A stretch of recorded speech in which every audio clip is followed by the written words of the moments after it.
What's going on, everybody? My name is Shannon Steam, and yes, it feels good to finally be back. Now, the reason why I didn't upload a couple of days ago is because I just celebrated my 25th birthday. So yeah, and also, the semester at my college is getting ready to wrap up. But either way, I got a little bit of a War Thunder video for you.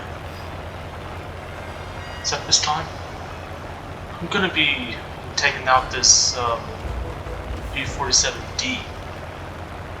And this is a realistic battle. The last battles that the last battle you saw on the channel, that was an arcade battle. Now, I will keep doing arcade battles. However, I'm also going to be doing some realistic battles from time to time. Now let's switch over to the player view. And this is entirely from my point of view.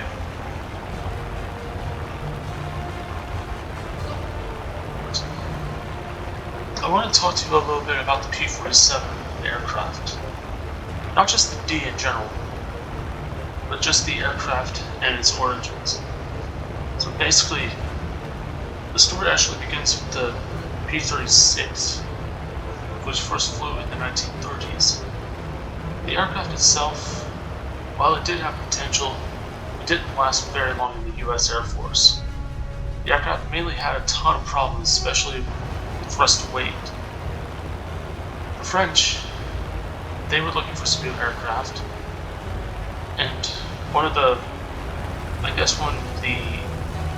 you can call them observers, if that's the right word. He took one look at the P-36 and said, well, what if we take this and just apply it to our Air Force, maybe we can bolster our ranks. So that's what they did. They ended up getting a license just to produce the aircraft for their own factories. However, that's only part of the P-47's introduction. The design for the P-47 actually does take inspiration from the P-36. As you can see, this one here, this particular P-47, it has like the hull going right over the back of the canopy right there, as you can see here. They were often nicknamed the Razorbacks, because you can't look behind you without getting your vision blocked. So, what they did is they kept the Razorback design for the earlier aircraft. Meanwhile, newer advances in aircraft engine technology allowed them to get a lot of a better advantage in speed, as well as thrust to weight. Now, this particular P-47, it does have it, but it's not as effective as all the later models in the game. Now, right here I took a dive right into this canal. I don't know why,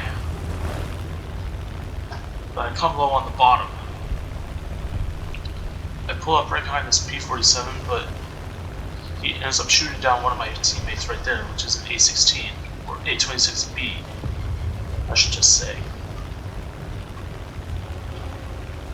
And I was going to go after this B-25 here, but he's about to get taken out by the fighter on his tail. Now, where was I? The P-47, it was basically designed in the 1940s, early 1942 for that matter. No, I gotta stop right here. There's a C-205 diving. I fire on him, but there's no hits. Of course, I roll over, and I made the mistake of not pulling back on my throttle.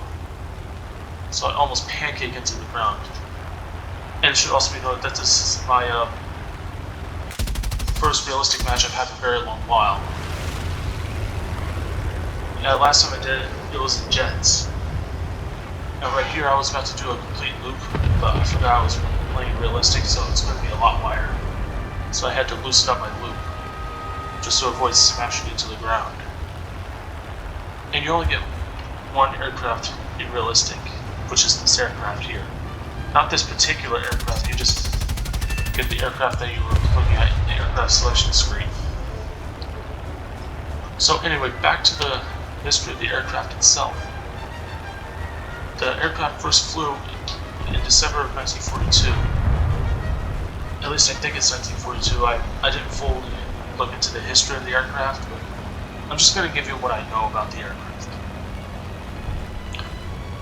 But the aircraft itself, it first flew in 1942 and was introduced to service in 1943.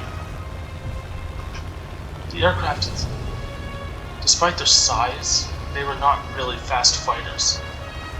The aircraft was actually really heavy. And some test pilots actually even took note that the aircraft was really heavy in turns. But when you put it in a dive, it goes really fast. That's because this dive-weight ratio actually helps it in a dive, which is a blessing and a curse, depending on how you look at it.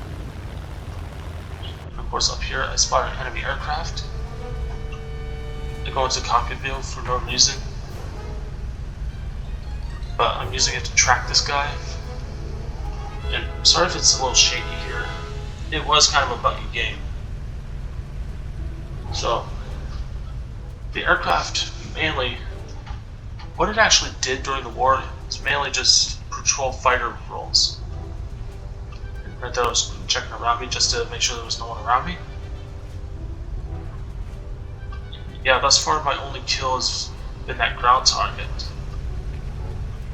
So I'm closing in on this FW-190. Now I couldn't tell from this distance, but as I got closer I do know that it was a FW-190. When I catch him in a shallow turn, I open fire. Open fighter? Yeah, I open fighter. No, seriously, I open fire with my 50 caliber machine guns. I did some damage. Some of my rounds landed on him, set him on fire. But I didn't immediately turn back on him because I just wanted to find another target, and I'm used to having aircraft go down once they catch fire. However, I didn't get even recognition for the kill. But the history of the aircraft, it's been a very interesting one. While it is a fantastic fighter, it's also been equipped for dive bomber roles. There were also some P-51 pilots who actually made their name in these particular aircraft. But there was also some guys who got into this aircraft and did not get back into any other cockpit afterward. For instance, in December of 1943, American pilot Robert S. Johnson, he was riding along with the 52nd Fighter Squadron, and I'll get back to that in a second, but right there I got buzzed by a teammate, right here. He just opened fire, shot me right in the tail, did some damage, and I'm still pissed at that player for doing that. So yeah, he's already in trouble right there. And right there I open fire at really long range. I take him out, set him alight. I didn't get credit for the kill. And that was the problem with this match. In this match I shot down 3 aircraft, and I didn't get credit for them.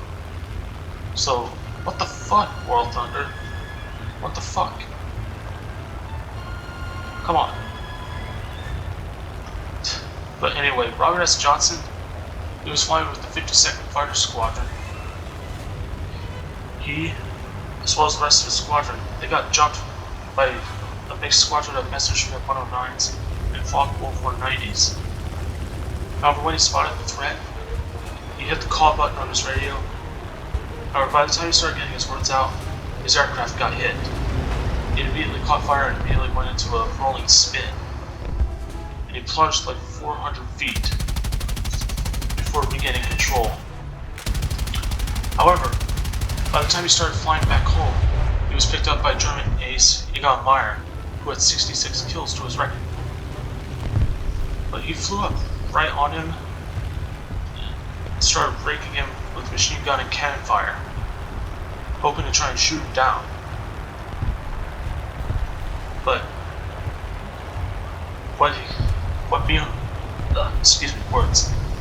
Egon Meyer didn't know is that the P-47 was heavily armored, very rugged,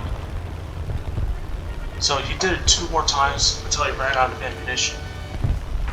But after each pass, he came up alongside Robert S. Johnson's aircraft, and he saluted Robert S. Johnson each time. But when he ran out of ammunition, he pulled up alongside, rocked his wings in salute, and dove away. Johnson later flew back to his airbase in England. His aircraft was a write-off, and his combat career pretty much ended by that point. He actually did nothing of note during the war. I mean, if anyone knows if he did, please let me know. But the aircraft did see service throughout the rest of the war, mainly as dive bombers and escort fighters. However, by the time the end of the war came, the aircraft had to be taken out of service because it was outdated, and plus the future of aerial warfare was going to lie with jets.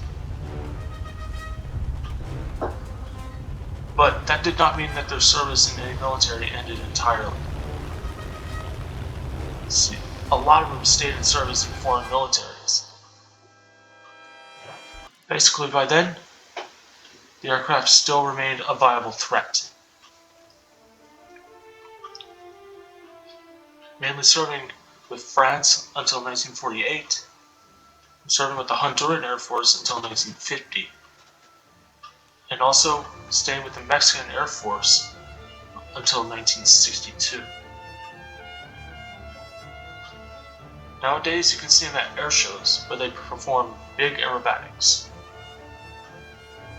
But of course, the aircraft still remains very popular with players here in War Thunder. So that does it for the history on the P-47. So with that said, my name is Shannon Steam. Thanks for watching, and I will see you later on. Goodbye.